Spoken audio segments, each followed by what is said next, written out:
Christmas Eve is finally here. I have a few incentives today on UberEATS. If I complete 4 shop and deliver orders today, I'm gonna get $25 extra. So that's the plan. And the ultimate plan is to make as much money as I can, as usual. So the first order was a Doordash order, $11 going 2 miles to a house. Pretty easy order. I left the bag at the gate because basically when I arrived, the gate was locked. I couldn't access the front door and I was like, I don't have the time for this. And he was not answering the phone.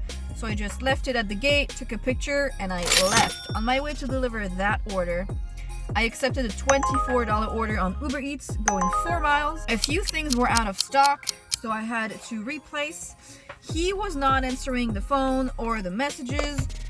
So at this point, I just took the freedom of replacing stuff.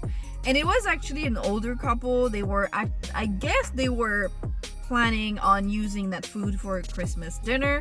I don't know if it's the best plan to be having your Christmas groceries delivered on the day of Christmas, but it is what it is. They were kind of far because traffic was going that way, but it was a house and they said thank you, so really can't really complain. It was a pretty easy order.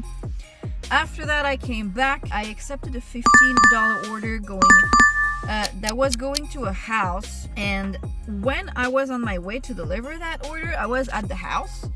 I actually had a pop-up on my screen.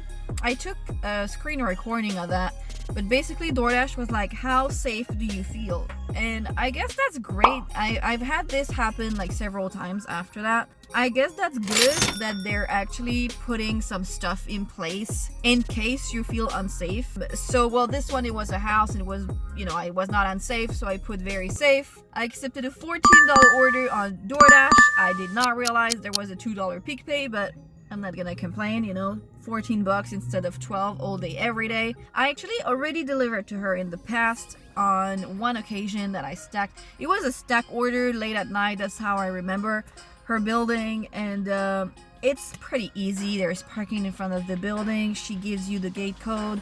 She gives even like instructions on how to find the apartment inside the building. So honestly, can't complain. After that, I accepted a $16 order on DoorDash, and so it was not a complicated order. It's just that the GPS, I don't know why for this building, it doesn't know where it is. So the pin would be in the middle of the freaking intersection. So I kind of knew where it was, and the thing that didn't help either was there was no number on that freaking building. So I had to kind of look at the map, look at the numbers around on the buildings, and figure it out. But I wasted like a good 5 to 7 minutes on that order. I finally found it, because the thing that I don't want to be doing is put it at the wrong door, because then I have to come back, because it's my fault. If it's not my fault, then I don't have to do anything. But if it's my fault, then I have to come back. After this, I accepted a $12 order on DoorDash for Jill that I stacked with a $13 order on UberEATS. Basically, I was almost done shopping for Jill when I got this $13 order on DoorDash on UberEATS. And I decided to take it because it was really going like 0.4 miles. And I know Jill's apartment, there is always parking in the front. I know the gate code. I know it's gonna be an easy delivery. And the UberEATS customer wanted some medicine. So I wasted a little bit of time because we had to replace stuff. He was like, I'm sick, blah, blah, blah. Okay, whatever. And since I had delayed the DoorDash order a little bit, I decided to go deliver to her first because I was almost past the delivery time. And the UberEATS order, the thing is, I know that street, there is no parking. He didn't give any gate code, didn't give any unit number. I was like, you know what? I'm just gonna go deliver the DoorDash order first because I know it's gonna be easy, and then I'm gonna go and struggle on this second order. That was my mistake, because this dude is one of those who sends a message if you're not going directly to their apartment. He was like, are you okay? And I literally told him I have another delivery just before you and I will be on my way. It literally took 5 minutes. 5 minutes. And it's Christmas Eve. I don't think you can expect somebody to be right on time on Christmas Eve. Like, the store was packed. The lines were so huge. There was at least 10 to 15 minutes waiting at the line at each lane, and they were all open. So at some point I was like, you gotta be realistic with your expectations on Christmas Eve. And this dude actually tip baited me and decreased his tip to $1. So yeah. Merry Christmas! After that, I accepted a $15 order on Doordash that I stacked with a $20 on UberEATS. The Doordash order was only 3 items. It was 2 frozen pies and 1 regular pie. It was all in stock. It was a house in the hills, leave at my door. Super easy to do. And then the UberEATS order was super easy as well. There was a $1 peak pay on Doordash, which, you know, can't complain about that ever.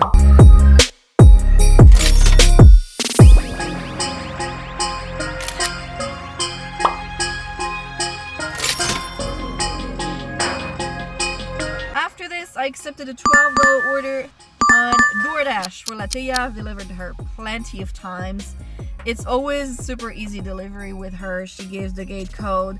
The apartment is literally up the stairs. Like, you really can't go wrong with that order. After that, I came back. I accepted a $22 order, going really close to the store. The thing is, so he wanted a bunch of like Christmas themed items, like, you know, cookie cutters and all of those things, and they didn't have it, so I wasted a bit of time inside, like, but he was answering the phone, the messages. But you know, you're always like wasting some time if you have to contact the customer every single time. But I guess it is what it is. And while I was on my way to deliver that order, I think he was like 2 minutes away, I received the $31 order on UberEATS. Large order, 54 items, and I was convinced there was a problem with that order because I thought the base pay couldn't be higher than $20. And actually, this was a legit order. I actually already delivered to him before once. And he lives in the hills, really expensive neighborhood.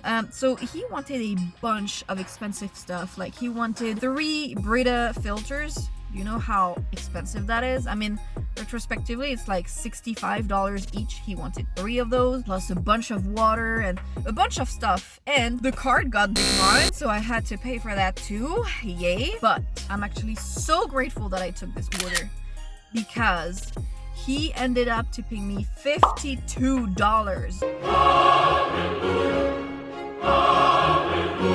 on the app. And that is my biggest tip ever on the app, and it made this order ended up being $75 instead of 31. Can you imagine? Oh my god, I so needed this because after that dude like tip baiting me and reducing my tip at $1, I was so mad. I was like, how can you do this on Christmas Eve? Like, it's so shitty, like such a low life attitude. But you know, after that I got this and I was like, oh my god.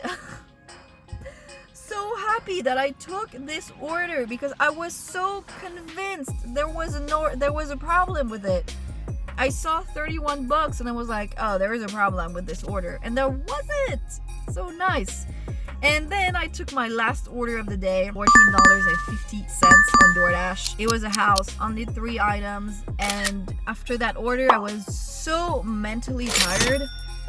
The store had been packed the entire day, really long lines, a lot of traffic, and a lot of orders. So I decided to actually go home after that one. But I worked a good 7 hours, which made my dollar per hour around $39 an hour, and my average dollar amount per order about $20 per order, which is insanely amazing.